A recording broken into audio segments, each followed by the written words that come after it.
Assalamualaikum warahmatullahi wabarakatuh. Bismillahirrahmanirrahim.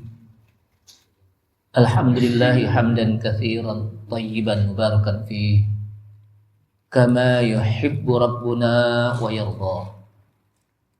Asyhadu an la ilaha illallah wahdahu la syarika lah wa la na'budu illa iyyah. Wa asyhadu anna Muhammadan 'abduhu wa rasuluhu la nabiyya ba'dah. Allahumma shalli wa sallim ala nabiyyina al-karim Sayyidina Muhammad ibn Abdullah wa ala alihi wa sahbihi wa tabi'ihim wa man tabi'ahum bi ihsanin ila yaumil qiyamah. Amma ba'du, qala Allah ta'ala fi kitabihil karim wa huwa asdaqul qailin.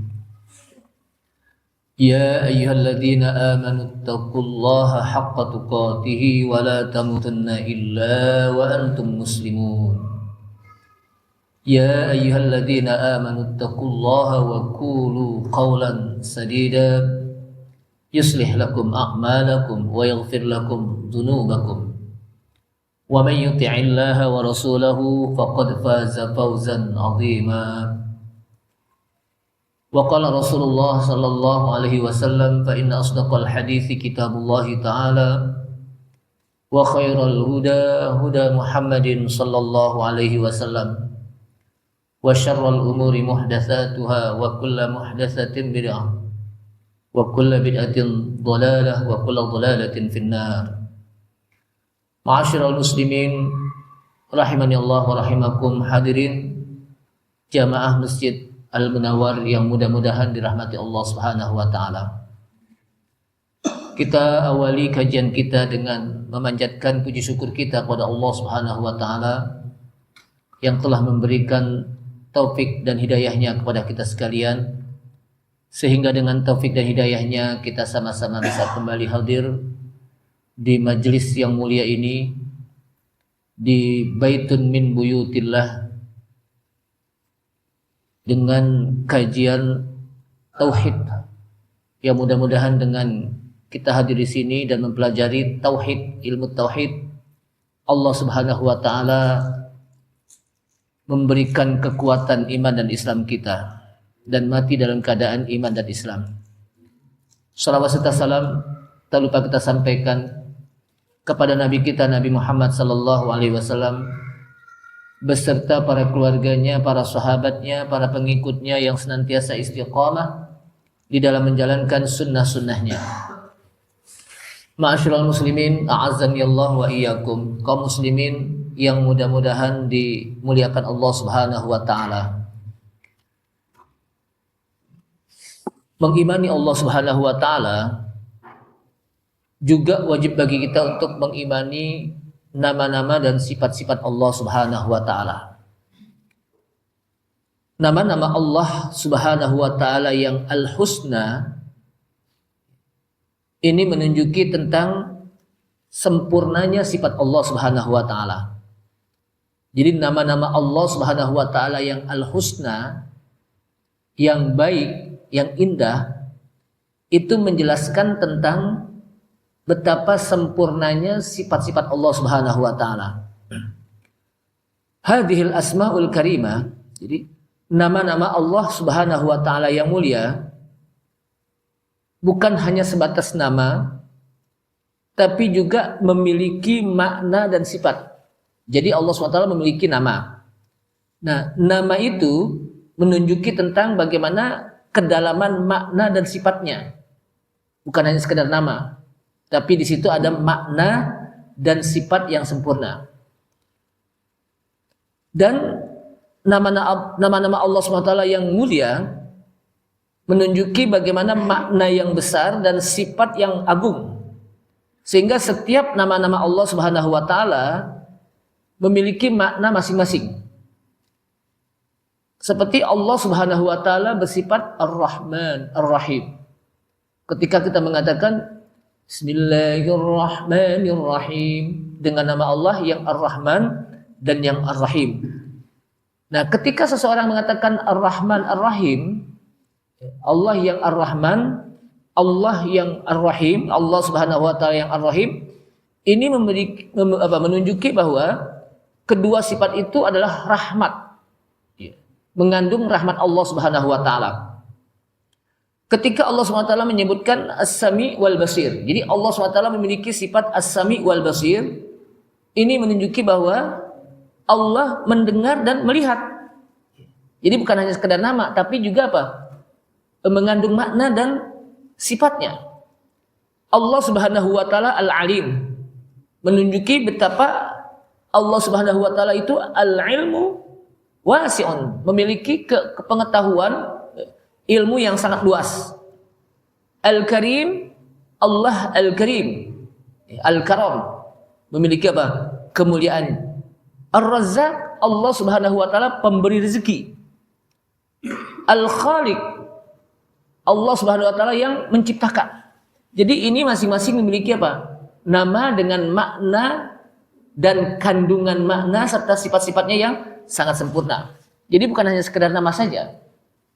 Karena kadang-kadang ada seperti kalau kita lihat makhluk, dia cuma punya nama, tapi nama itu tidak mengandung makna apa-apa dan tidak memiliki sifat apa-apa. Tapi bagi Allah SWT, nama-nama Allah SWT itu memiliki makna, kandungan makna yang sangat sempurna, mengandung sifat-sifat Allah Subhanahu wa taala yang sangat sempurna. Seperti kalau kita lihat Al-Intiqam wal Ghadab, itu salah satu nama Allah adalah Al-Intiqam, Al-Muntakim, Al-Ghadab. Allah Al-Intiqam, membalas. Allah membalas. Bagi orang mukmin akan dibalas dengan kebaikan. Orang-orang kafir ketika dia mengingkari Allah SWT akan dibalas dengan apa? Dengan dosa. Al-Ghadab, Allah memiliki sifat murka namanya. Tapi di sisi lain Allah Subhanahu wa taala Ar-Rahmah, memiliki kasih sayang terhadap hambanya. Al-Ihsan, Allah Subhanahu wa taala juga apa? Memiliki ihsan, berbuat baik kepada apa? Hamba-hambanya. Maka di dalam sebuah doa disebutkan Allahumma inni zalamtu nafsi faghfirli innaka antal azizul jabbar syadidul iqab Allahumma a'tini fa innaka antad darrul mani'u wa nahu dzalik. Jadi satu doa disebutkan di sini, Allahumma inni zalamtu nafsi. Ya Allah, sesungguhnya saya telah berbuat zalim terhadap diri saya. Jadi kita dalam apa? Melihat doa ini mengakui tentang saya sudah berbuat zalim terhadap diri saya. Karena Allah Subhanahu wa taala Maha Pengampun, faghfirli, maka ampunilah untukku ketika saya berbuat zalim. Kenapa? Innaka antal azizul jabbar. Sesungguhnya engkau adalah al-aziz yang maha perkasa, al-jabbar yang memaksa. Syadidul iqab, dan Allah SWT juga syadidul iqab, memiliki siksa yang pedih. Ini kan sesuatu yang apa? Menakutkan, al-aziz, ya. Yang maha perkasa, al-jabbar yang memaksa, syadidul iqab. Tapi juga di sana Allah SWT memiliki ar-Rahman, kasih sayang. Maka di sini Allahumma a'tini, ya Allah berilah aku, fa innaka antad darru, karena sesungguhnya engkaulah yang memberikan kemudaratan, kebahayaan. Jadi yang memberikan bahaya kepada makhluknya adalah Allah SWT. Tapi juga al-mani', Allah Subhanahu wa taala juga yang mencegah mudarat tersebut. Jadi artinya apa? Yang bisa memberikan mudarat, yang bisa memberikan apa? Mencegah mudarat itu adalah apa? Allah Subhanahu wa taala. Itu yang pertama. Yang kedua, di dalam memahami nama-nama Allah Subhanahu wa taala dan sifat-sifat Allah Subhanahu wa taala, itu tidak boleh kita memahami sesuai dengan keinginan kita. Ya. Dengan apa? Sesuai dengan keinginan kita kok. Sehingga dengan memahaminya itu dengan mereka-reka. Kali begini sifat Allah Subhanahu wa taala, barangkali begini kali, itu enggak boleh. Tapi lakinnallaha akhbara an nafsihi bimasadiriha wa asbataha li nafsihi. Akan tetapi ketika kita mengimani nama-nama Allah Subhanahu wa taala dan sifat-sifat Allah Subhanahu wa taala, itu sesuai dengan apa yang Allah kabarkan, Allah Subhanahu wa taala kabarkan tentang dirinya di dalam Al-Qur'an. Jadi, apa yang Allah beritahu kita tentang dirinya di dalam apa? Al-Qur'an, dan Allah Subhanahu wa taala tetapkan tentang nama-namanya dan sifat-sifatnya. Dan apa yang asbataha lahu Rasulullah sallallahu alaihi wasallam, dan apa yang Rasulullah sallallahu alaihi wasallam sudah tetapkan. Dua. Kenapa? Karena Rasulullah sallallahu alaihi wasallam tahu tentang nama-nama Allah Subhanahu wa taala, mengetahui tentang sifat-sifat Allah Subhanahu wa taala itu melalui wahyu. Sehingga sumber tentang bagaimana kita mengimani nama-nama Allah Subhanahu wa taala dan bagaimana kita mengimani sifat-sifat Allah Subhanahu wa taala itu harus bersumberkan Al-Qur'an dan hadis yang dijelaskan oleh para ulama tentang hal ini. Jamaah sekalian, seperti kalau kita lihat dalam ayat Al-Qur'an, Innallaha huwar razzaqu dzul quwwatil matin. Innallaha, sesungguhnya Allah, huwar razzaq, dialah Allah yang pemberi rezeki. Jadi Allah Subhanahu wa taala mengenalkan dirinya kepada hambanya di dalam Al-Qur'an bahwa dialah yang Ar-Razzaq, pemberi rezeki. Dzul quwwatil matin, yang memiliki kekuatan yang sangat kokoh, al-matin. Jadi yang sangat kuat. Jadi Allah SWT memiliki kekuatan. Makanya kan sering kita mengatakan la haula wala quwwata illa billah. Tidak ada daya dan tidak ada kekuatan illa billah, kecuali hanya daya dan kekuatan Allah Subhanahu wa taala. Kenapa? Karena makhluk manusia itu adalah makhluk yang sangat lemah, dhaif. Allah Subhanahu wa taala adalah Al-Qawi, Dzul Quwwatil Matin. Nah, dari ayat ini diketahui bahwa annal qawiyya min asma'ihi, bahwa Al-Qawiyyu salah satu nama Allah Subhanahu wa taala Al-Qawiyyu. Kalau disebutkan walillahil asmaul husna fad'uhu biha, dan Allah Subhanahu wa taala memiliki nama-nama yang al-husna, maka serulah, panggillah dengan nama-namanya. Nah, salah satu nama Allah Subhanahu wa taala disebutkan ketika Dzul Quwwah, memiliki kekuatan, maka Allah Subhanahu wa taala Al-Qawiyyu, Allah memiliki kekuatan. Ya. Maknanya bahwa Allah Subhanahu wa taala bersifat Al-Qawi, memiliki kekuatan.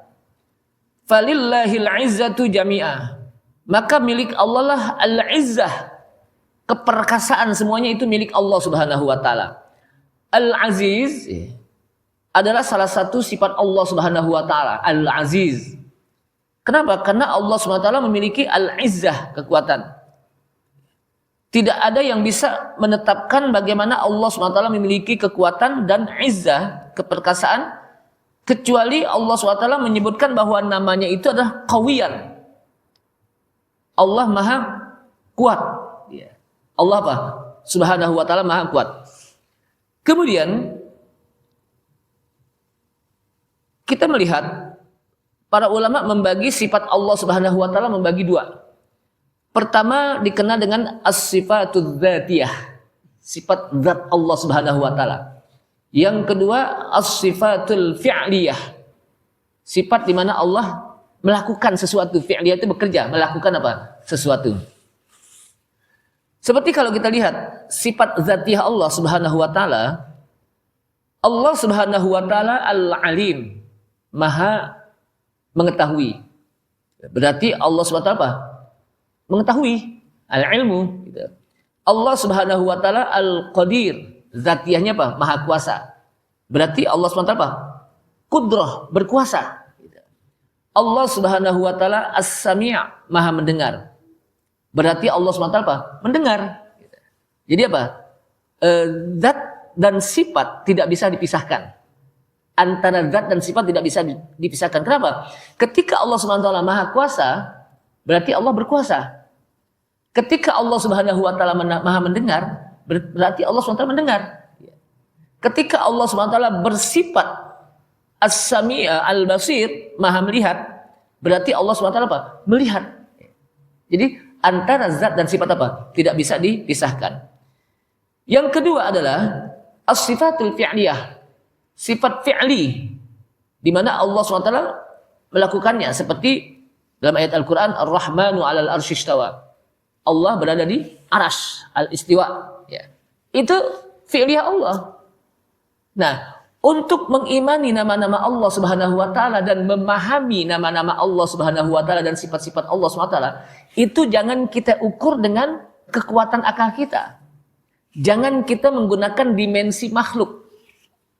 Ini kan kadang-kadang kita mengimani kita mengimani lalu kita menjelaskan tentang nama-nama Allah Subhanahu wa taala dan sifat-sifat Allah Subhanahu wa taala itu menggunakan dimensi kita. Ukuran kita. Kenapa? Karena sifat-sifat Allah SWT itu tidak bisa diukur dengan dimensi makhluk. Bagaimana Allah SWT Ar-Rahmanu 'alal arsy istawa? Ya, apa yang Allah Subhanahu wa taala sebutkan, itu saja. Kita hanya wajib mengimaninya tanpa kita mempertanyakan bagaimana dan bagaimana yang pernah kita bahas. Tanpa kita menyamakan bagaimana sifat Allah SWT dengan makhluknya. Tanpa kita menghapus nama-nama Allah Subhanahu wa taala. Kenapa? Karena memang Allah Subhanahu wa taala sudah sampaikan di dalam apa? Al-Qur'an. Seperti an-nuzul ila sama'id dunya hina yabqa thuluthul lailil akhir. Allah Subhanahu wa taala turun ke langit dunia ketika sepertiga malam terakhir. Di mana disebutkan dalam hadis nazala rabbuna azza wa jalla ila sama'id dunya hina yabqa sulusul lailil akhir. Jadi Rabb kami turun ke langit dunia pada saat ketika sisa dari sepertiga malam terakhir. Lalu bagaimana itu turunnya ya?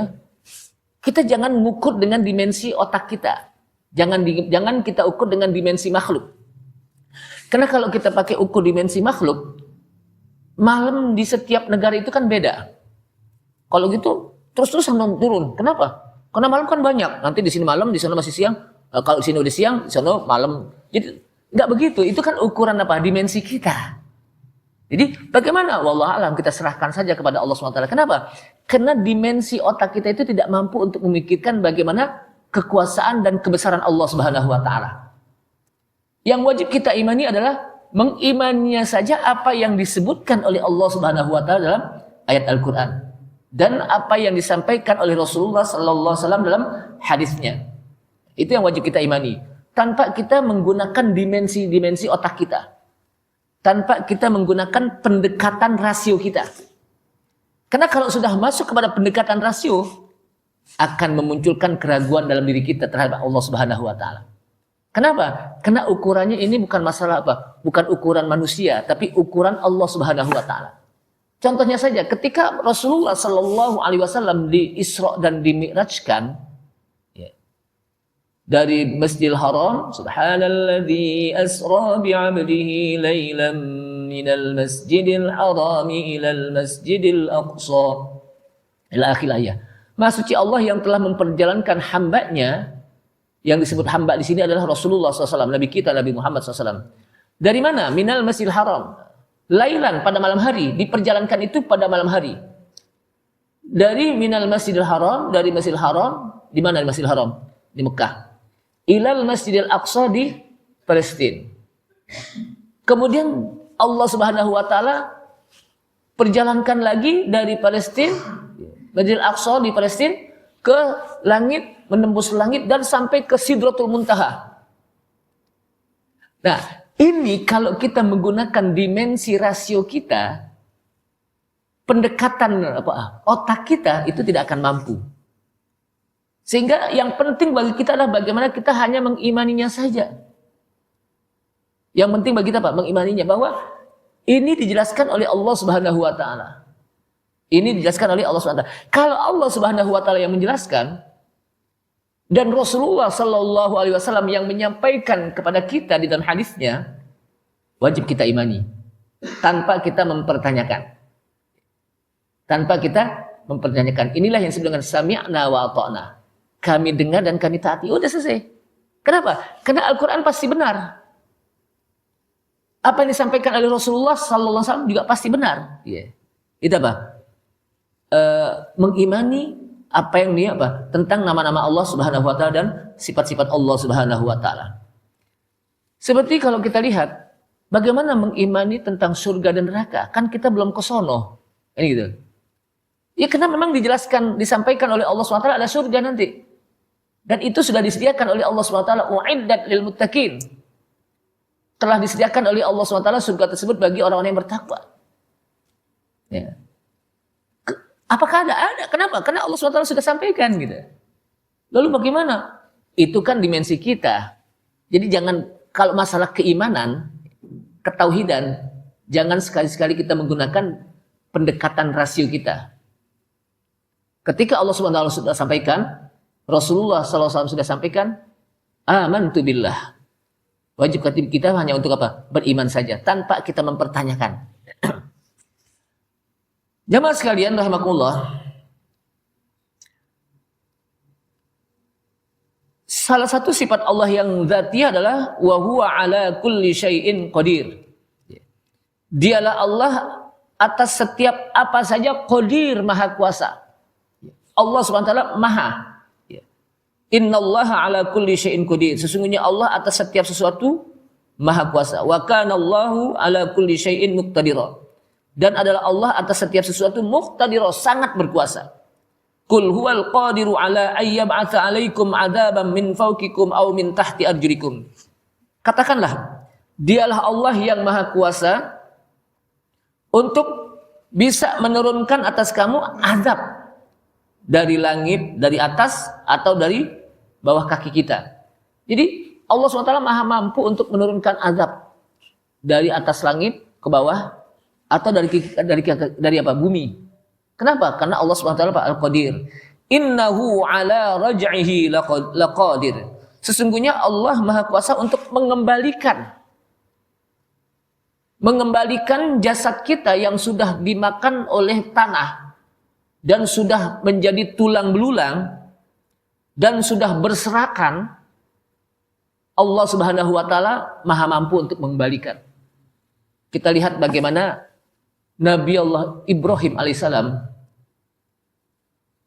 di mana disebutkan wa idz qala Ibrahimu rabbi arini kaifa tuhyil mauta. Kata apa Nabi Ibrahim, dan ingatlah ketika Ibrahim berkata kepada Allah Subhanahu wa taala, kepada Rabb-Nya. Apa kata Nabi Ibrahim kepada Allah SWT? Rabbi arini kaifa tuhyil mauta. Wahai Rabb kami, perlihatkan kepada kami bagaimana engkau bisa menghidupkan tuhyil mauta, yang sudah mati.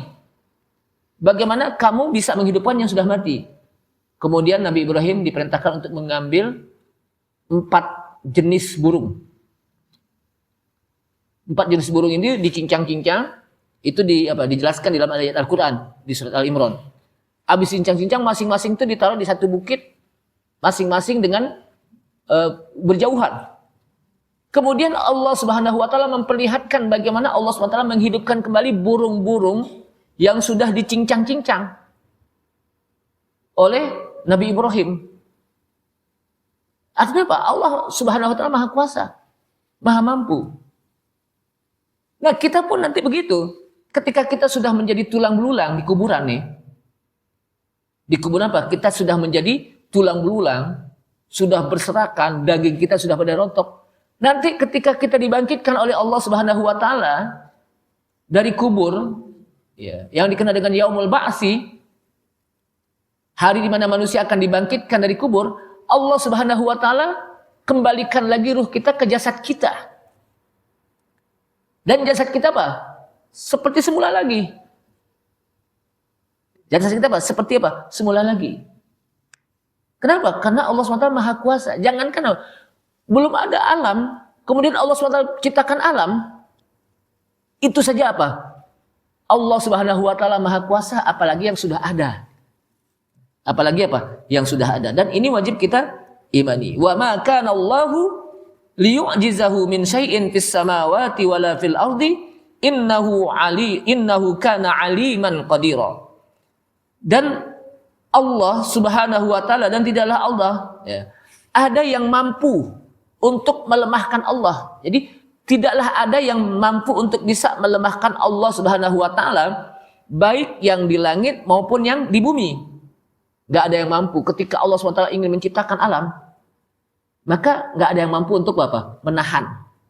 Ketika Allah SWT ingin apa? Menciptakan laut, tidak ada yang masuk untuk apa? Menahan. Kenapa? Karena Allah SWT Maha Qadir. Kalau kita ingin membangun satu rumah atau melakukan sesuatu, ada yang menahan. Jangan bikin, jangan buat, jangan bangun. Tapi bagi Allah SWT itu hak Allah Subhanahu Wa Taala. Itu apa? Hak Allah SWT. Kenapa? Nggak ada yang mampu untuk melemahkan bagaimana kekuasaan Allah Subhanahu Wa Taala. Kenapa? Al-Qadir, karena Allah Subhanahu Wa Taala Maha Kuasa. Jadi jangan kita mengukur ketika kita mengimani nama-nama Allah Subhanahu Wa Taala dan sifat-sifat Allah Subhanahu Wa Taala dengan ukuran kacamata kita. Tapi hendaklah kita menggunakan dengan kacamata iman namanya. Jadi kita melihat tentang nama-nama Allah Subhanahu Wa Taala dan sifat-sifat Allah Subhanahu Wa Taala itu hendaknya dengan kacamata iman, bukan dengan kacamata kita. Karena kalau dengan kacamata kita nggak mampu. Tapi hendaklah dengan kacamata iman. Kenapa? Karena itu dijelaskan oleh Allah Subhanahu Wa Taala dalam Al-Quran. Bahkan disebutkan lagi dalam ayat lain, وَلَقَدْ خَلَقْنَا السَّمَاوَاتِ وَالْأَرْضَ وَمَا بَيْنَهُمَا وَلَقَدْ خَلَقْنَا السَّمَاوَاتِ وَالْأَرْضَ وَمَا بَيْنَهُمَا فِي 6 أَيَّامٍ وَمَا مَسَّنَا مِن لُغُوبٍ. Apa kata Allah SWT? وَلَقَدْ خَلَقْنَا السَّمَاوَاتِ وَالْأَرْضَ, dan sungguh kami telah ciptakan langit dan bumi. وَمَا بَيْنَهُمَا, dan apa-apa yang ada di antara langit dan bumi. Kita termasuk ada yang di apa? Kita ini termasuk makhluk yang ada di antara langit dan bumi. Angin-angin dan sebagainya. Fi 6 ayyam, pada 6 masa. Wa ma massana min lughub, dan kata Allah SWT, kami tidak merasa letih. Jadi Allah Subhanahu Wa Taala menciptakan alam ini enggak merasa letih, enggak merasa capek. Kalau manusia mungkin kalau kita bekerja jangankan apa, kita lari aja jogging pakai ada capeknya, kan gitu. Kita jalan pakai ada capeknya, kita tidur pun pakai apa? Capek. Tapi bagi Allah SWT tidak apa? Wa ma massana min lughub, tidak tersentuh sedikit pun letih. Kenapa? Karena Allah Subhanahu Wa Taala Maha berkuasa. Dan keletihan itu adalah sifat makhluk yang lemah. Jadi sifat makhluk yang lemah itu tidak ada pada Allah Subhanahu Wa Taala yang memiliki sifat kesempurnaan. Dan Allah Subhanahu Wa Taala menjadikan alam ini, Rabbana ma khalaqta hadza batila. Wahai Rabb kami, tidaklah engkau ciptakan ini semuanya secara sia-sia. Tidak ada makhluk yang diciptakan oleh Allah Subhanahu Wa Taala itu sia-sia, enggak ada. Semuanya bermanfaat. Nah, ini juga kembali kepada jangan kita ukur dengan dimensi kita. Jangan kita ukur dengan apa? Dengan kacamata kita. Karena kalau kita ukur dengan kacamata kita, ini buat apaan sih dibikin begini nih? Itu kan begitu. Tapi bagi Allah SWT apa? Bahwa semua yang diciptakan oleh Allah SWT apa? Bermanfaat. Semuanya ada hikmahnya. Ini apa? Harus kita imani. Kenapa? Karena disebutkan oleh Allah SWT, Rabbana ma khalaqta hadza batila. Wahai Rabb kami, sesungguhnya engkau telah menciptakan ini semuanya tidak apa? Tidak sia-sia. Ma khalaqta hadza batila. Tidak engkau ciptakan apa? Alam ini apa? Sia-sia. Kemudian Allah Subhanahu Wa Taala memiliki kekuasaan yang mutlak, yang tidak ada yang mampu untuk melemahkan kekuasaannya. Makanya ketika disebutkan di dalam ayat Al-Quran, "Lau kana fihi ma alihatun illallah la fasadata." Kalaulah di sana ada Tuhan selain Allah, la fasadata, niscaya langit dan bumi ini menjadi rusak. Kalau ada Tuhan selain Allah, berarti ada berapa Tuhan itu? 2. Ya. Umpamanya gini, ada Tuhan A, ada Tuhan B. Maka saya bumi ini apa? Menjadi rusak. Kenapa? Contohnya begini, kalau kita lihat ya. Kalau Tuhan ini akur. Yang satu Tuhan A, yang satu Tuhan B, umpamanya. Kata Tuhan A, Tuhan B ente ciptakan langit. Oh kalau gitu aneh ciptakan bumi. Kan kelihatannya akur, tapi itu bukan Tuhan. Kenapa? Karena Tuhan Allah Subhanahu wa taala memiliki kekuasaan yang tidak ada yang membatasi. Kalau ini kan dibatasin. Kenapa? Kalau Tuhan A sudah menciptakan langit, Tuhan B nggak bisa menciptakan langit. Kenapa? Udah diciptakan oleh Tuhan A. Berarti kan kekuasaannya apa? Dibatasi, terbatas. Dan itu tidak menjadi Tuhan. Kenapa? Karena yang disebut Tuhan itu memiliki kekuasaan yang tidak terbatas. Dia apa? Memiliki kekuasaannya apa? Tidak terbatas. Itu kalau diakur. Kalau enggak, Tuhan A, Tuhan B. Tuhan A mau menciptakan langit, dirusak oleh B. Gue juga mau bikin juga. Nah, Tuhan B mau bikin bumi, dirusak oleh apa? Gue juga mau bikin juga. Akhirnya nggak jadi-jadi. Berarti juga nggak jadi. Yang sebagaimana disebutkan oleh Allah SWT, "Lau kana fihi ma'alihatun illallah la fasadata." Kalaulah di sana ada Tuhan selain Allah, niscaya akan rusak bumi. Kenapa? Karena nggak apa? Masing-masing ingin menciptakan sehingga apa? Itu juga nggak jadi gitu. Nah, sehingga yang benar adalah yang wajib kita imani apa? La ilaha illallah. Ilah yang wahid. Yang disebutkan oleh Allah Subhanahu wa taala dalam surat Al-Ikhlas, "Qul huwallahu ahad." Katakanlah dialah Allah yang ahad. Ahad. Kalau ahad itu Allah yang hanya satu-satunya dia. Makanya tidak disebut wahid. Walaupun wahid itu artinya apa? Satu. Kenapa? Karena ketika wahid di situ ada isnin, salasa. Ada apa? Kalau kita lihat, ini buku ada berapa? Satu. Tapi buku ini juga ada yang lain lagi. Kan gitu. Walaupun dia satu, tapi ada saingan yang lain. Buku yang sama gitu. Tapi Allah SWT makanya disebut ahad. Kenapa? Hanya dia satu-satunya. Ini penting bagi kita tentang apa? Mengenal Allah Subhanahu wa taala. Ini disebut ahad karena hanya dia satu-satunya, tidak yang lain. Itulah Allah, ilah yang ahad. Makanya apa? Qul huwallahu ahad, beda dengan wahid. Jamaah sekalian rahimakumullah. Begitu juga ketika Allah Subhanahu wa taala juga bersifat al-iradah, menentukan. Jadi setiap yang terjadi di permukaan bumi ini tidak terlepas dari ketentuan Allah Subhanahu wa taala. Kenapa? Karena Allah Subhanahu wa taala apa? Muridun, ya, menentukan. Yang menentukan kejadian-kejadian di alam ini. Jadi apa yang terjadi di alam ini itu atas ketentuan Allah Subhanahu wa taala. Ma asaba min musibatin fil ardi wala fi anfusikum illa fi kitabim min qabli an nabraha.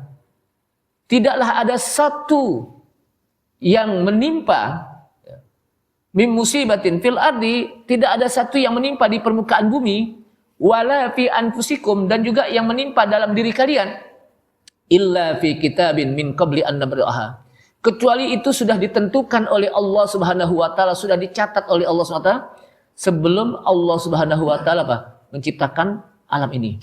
Sudah ditentukan oleh Allah Subhanahu wa taala.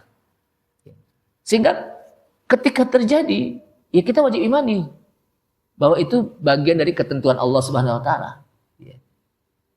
Ketika terjadi musibah, itu ketentuan Allah Subhanahu wa taala. Kalau Allah Subhanahu wa taala sudah tentukan, makhluk mana yang mampu untuk menahan ketika Allah Subhanahu wa taala sudah tentukan. Udah Isya belum ya? Jamaah sekalian, jadi Allah Subhanahu wa taala innallaha yahkumu ma yurid, dan sesungguhnya Allah menghukumkan apa yang Allah kehendaki. Innallaha yaf'alu ma yurid, sesungguhnya Allah melakukan apa yang Allah kehendaki. Fa'alul lima yurid, Allah melakukan, membuat apa yang dia kehendaki. Tapi ingat, ada dua kelompok manusia yang memiliki paham. Yang pertama Qadariyah, yang kedua Jabariyah.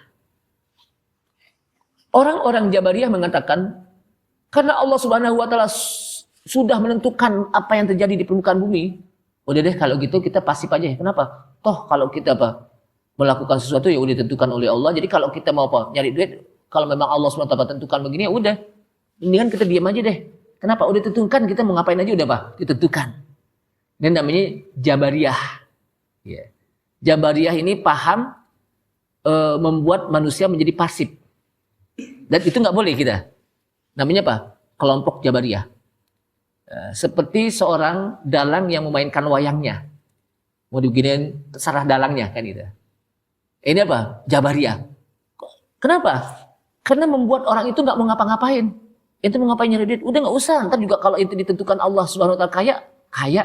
Itu mau ngapain? Ngaji? Nggak usah. Kenapa? Kalau itu ditentukan alim oleh Allah Subhanahu Wa Taala, itu juga alim. Namanya apa? Pasif. Memang bisa datang alim kalau dia tidak belajar, kan gitu. Memang bisa dia Bapak menjadi orang yang punya duit kalau dia nggak apa? Nyari duit kan nggak bisa. Ini namanya kelompok Jabariyah. Tapi ada juga kelompok Qadariyah. Kelompok Qadariyah berpaham bahwa apa yang saya lakukan, apa yang saya lakukan lalu saya berhasil, itulah usaha saya. Ya. Itulah usaha saya. Nah, kelompok Qadariyah ini membuat dirinya sombong. Kenapa? Karena apa yang dilakukan, apa yang diusahakan, apa yang dikerjakan, kemudian berhasil, dia menafikan adanya ketentuan Allah SWT. Itu juga nggak boleh. Jadi kelompok Jabariyah ini merupakan lawan dari kelompok Qadariyah. Jadi apa? Kita harus kerja kuat. Ya, tanpa dia berdoa kepada Allah SWT, tanpa dia meyakini bahwa semua yang terjadi itu atas kehendak Allah SWT. Pokoknya apa? Nah, ini membuat dia menjadi sombong. Ya. Makanya disebutkan di dalam ayat apa? Likaila ta'sau ala ma fatakum wa la tafrahu bima atakum. Likaila ta'sau. Kalau kita meyakini bahwa semua yang terjadi di dunia ini adalah atas kehendak Allah Subhanahu wa taala, likaila ta'sau ala ma fatakum. Agar kamu tidak berputus asa dari apa yang kamu lakukan lalu nggak berhasil. Kenapa? Karena semua kehendak Allah Subhanahu wa taala. Wala tafrahu bima atakum. Dan agar jangan kamu menjadi sombong dengan apa yang diberikan. Kenapa? Karena melupakan bahwa itu adalah pemberian Allah SWT. Makanya yang tengah-tengah Ahlussunnah wal Jamaah, betul semua sudah ditentukan oleh Allah Subhanahu wa taala, tapi kita wajib untuk berikhtiar. Ya. Kita wajib untuk berikhtiar, kita makan. Yang ngenyangin siapa? Allah Subhanahu wa taala. Kemudian ada nasi. Kira-kira kalau kita nggak bergerak tangan kita untuk masukin nasi dari piring ke mulut, bisa nggak? Itu namanya ikhtiar. Ya. Usaha. Ya. Yang mengenyangkan Allah Subhanahu wa taala. Yang menyenangkan Allah SWT. Jadi bagi Ahlussunnah wal Jamaah tengah-tengah. Betul semua yang sudah ditentukan, semua yang terjadi di alam ini termasuk diri kita, itu adalah Allah Subhanahu wa taala. Tapi kita juga diwajibkan untuk apa? Berikhtiar. Makanya Allah SWT menyebutkan apa? Innallaha la yughayyiru ma biqaumin hatta yughayyiru ma bi anfusihim. Innallaha la yughayyiru ma biqaumin. Sesungguhnya Allah tidak merubah satu kaum kecuali kaum itu merubah dirinya. Berubah. Artinya apa? Dia juga harus berubah gitu. Artinya apa? Kalau kita ingin dapat ilmu, kita harus usaha bagaimana kita apa? Thalabul ilmi, belajar.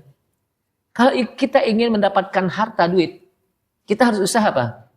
Untuk mencari nafkah. Kalau kita ingin mendapatkan pahala dari Allah SWT, kita harus berusaha untuk apa? Melakukan ibadah pada Allah SWT. Jadi usaha di situ. Jadi jangan sampai apa? Berpaham Jabariyah yang membuat orang itu pasif. Udah deh, semuanya juga ditentukan. Kan gitu. Atau kelompok Qadariyah yang membuat apa? Orang itu sombong. Kenapa? Karena apa yang dilakukan itu apa? Hasil usaha dia. Apa yang dilakukan? Hasil jerih payah dia. Dia belakangkan apa? Dia belakangkan bagaimana Allah SWT apa? Menentukan. Ya, sehingga dia lupa untuk berdoa. Dia merasa kalau dia itu punya kekuatan. Padahal semua yang dilakukan itu apa? Tidak terlepas dari ketentuan Allah Subhanahu wa taala. Nah, di sini pentingnya bagi kita untuk memahami tentang masalah iradah, sehingga jangan sampai ada orang yang berpaham Jabariyah atau dia berpaham Qadariyah.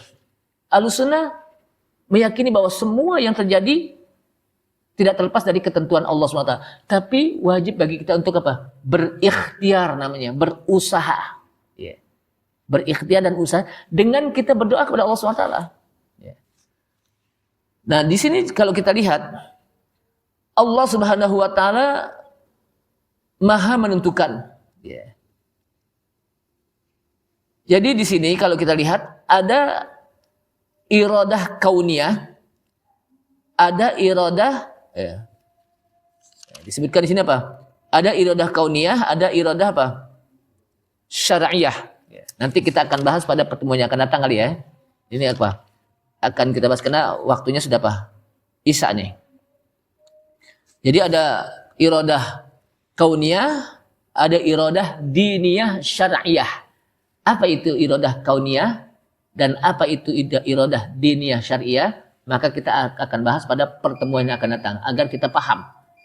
Ini saja karena sudah waktu Isya. Kita tutup. Subhanallah hamdika asyhadu an la ilaha illa anta astaghfiruka wa atubu ilaik. Wassalamualaikum warahmatullahi wabarakatuh.